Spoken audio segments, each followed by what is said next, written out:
अस्सलामुअलैकुम, मैं हूं फातिमा शमशाद और मैं आपको स्टेम इंटरनेशनल पब्लिशर्स में खुशामदीद कहती हूं। आज इस वीडियो में हम स्टीम सीरीज़ उर्दू प्रेप का सबक मुसव्वता छोटी ए से अरकान साजी करना सीखेंगे। तो आए चलते हैं अपने सबक की तरफ। तो प्यारे बच्चों, आए मिलकर मुसव्वता छोटी ए की मदद से अरकान साजी करते हैं।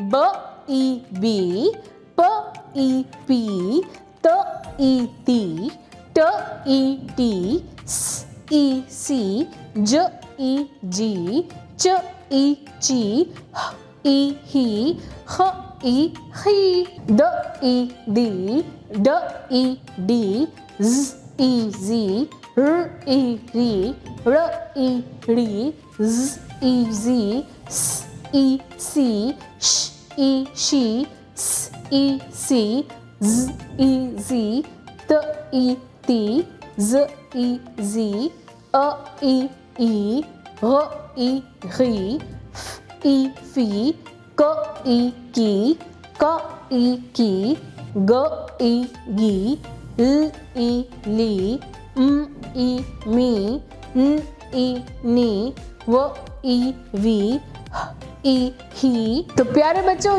ये थी छोटी ए की मदद से अरकान साजी। तो आपने पहले तो अरकान के ऊपर पेंसिल फेरनी है और फिर ये अरकान दी गई जगह पे खुद से भी लिखने हैं और अपनी टीचर को दिखाने हैं। तो प्यारे बच्चों, ये था हमारा सबक मुसव्वता छोटी ए से अरकान साजी के मुतालिक। उम्मीद है कि आपको आज का सबक अच्छे से याद हो गया होगा। अपना बहुत सारा ख्याल रखें, फिर मिलेंगे एक नई वीडियो के साथ। अल्लाह हाफ़िज़।